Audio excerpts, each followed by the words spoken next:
Live from downtown Detroit, Local 4 News at 11 starts now. Port Huron football players say their AD used a racist saying while lecturing them on good behavior.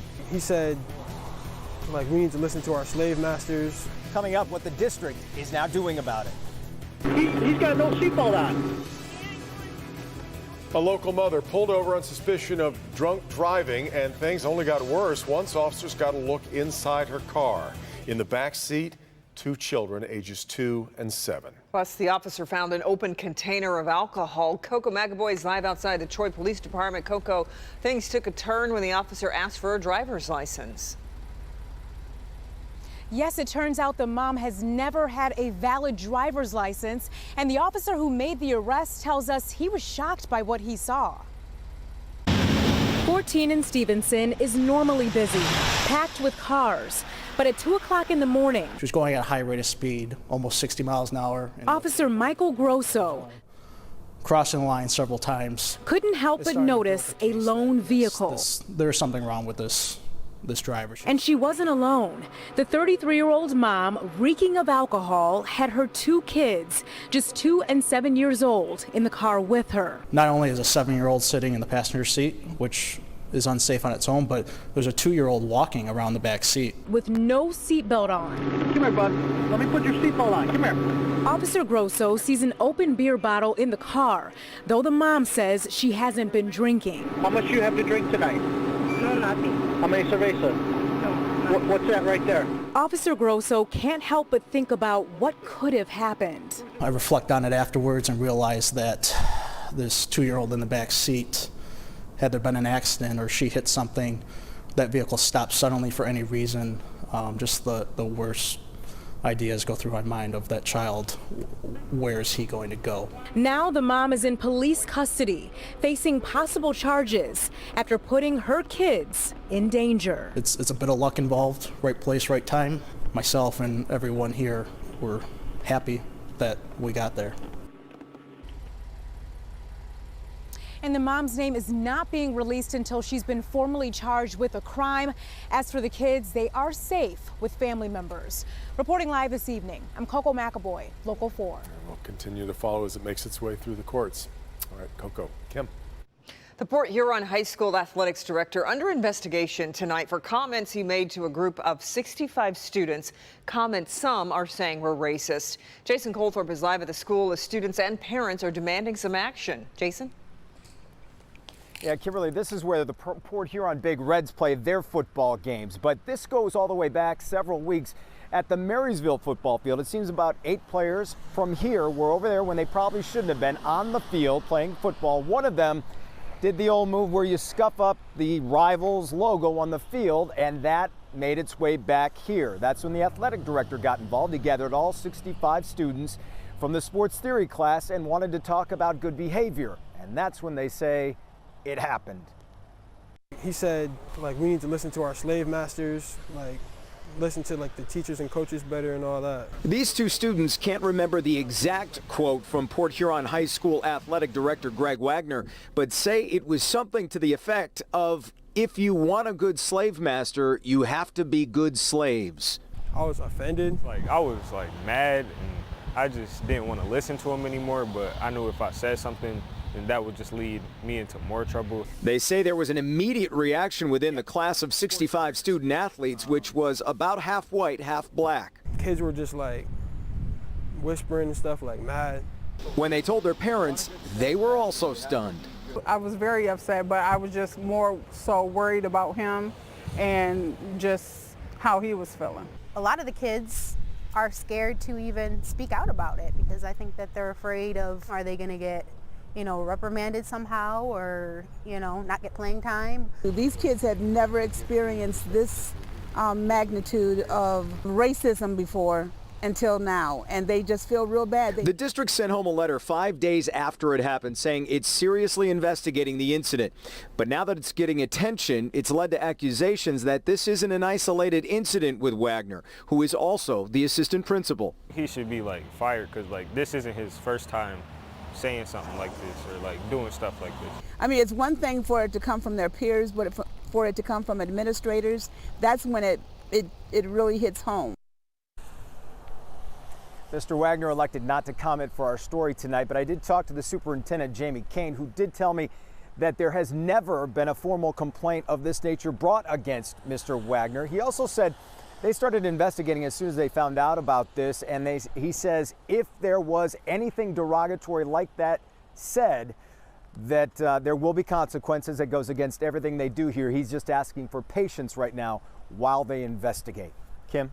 Jason, I'd like to know more about the context. Have you gotten any insight as to how this phrase even came to be said?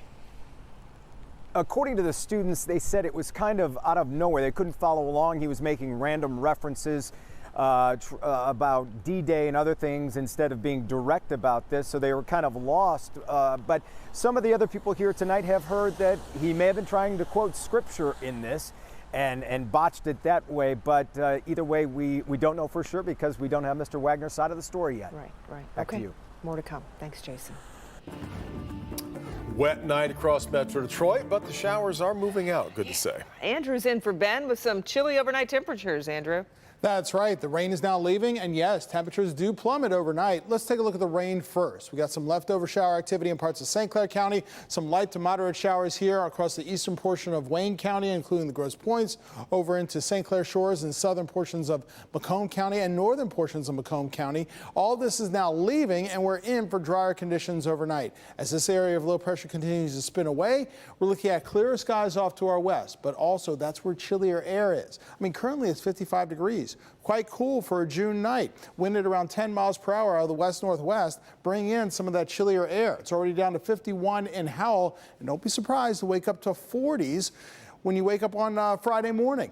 As much as 48 to 49 degrees or even 47 over at Metro Airport by morning. Middle, even low 40s elsewhere. So yes, heaters may need to get going as we go into tonight, and you may need a jacket to start off your Friday. But it will be dry for the morning commute. Will that be the same for the afternoon? What about Father's Day weekend? That part of your forecast, including the next 7 days, in minutes. Okay, Andrew. Travel came to a standstill tonight at Metro Airport's North Terminal when TSA officers discovered what appeared to be a grenade inside a passenger's bag. Officers then learned the object was brought to the airport by an active service member and determined the grenade was inert and was not a threat. Airport operations are now back to normal.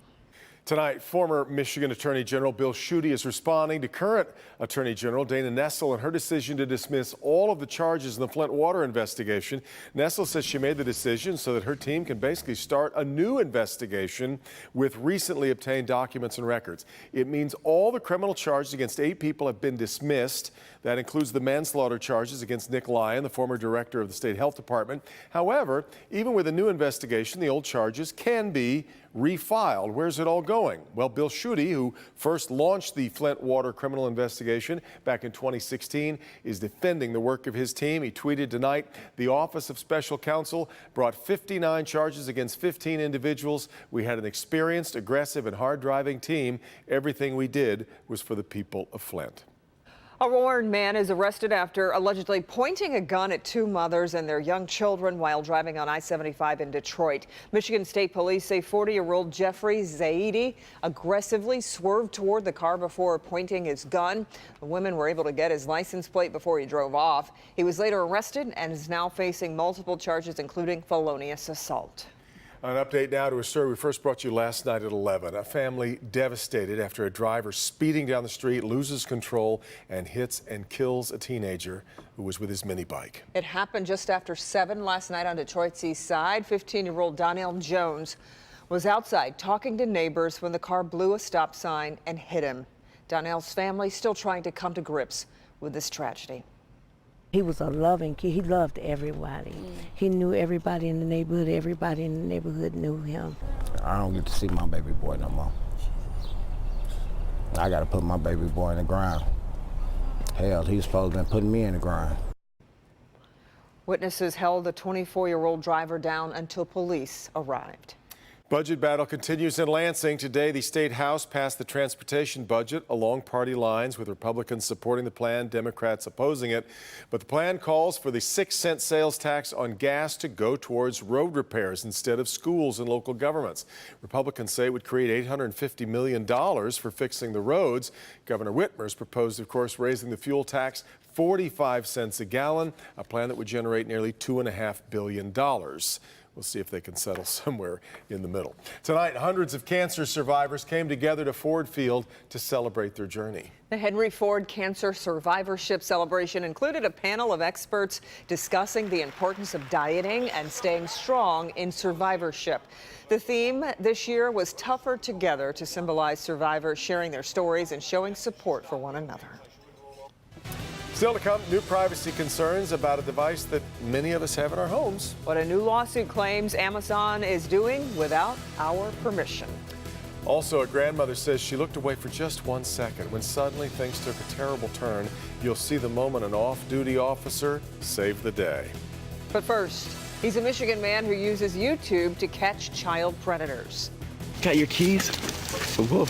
I will break your hand. Why his actions are now getting the attention of the state's top law enforcement official. That's next. A local organization is helping to beautify the city.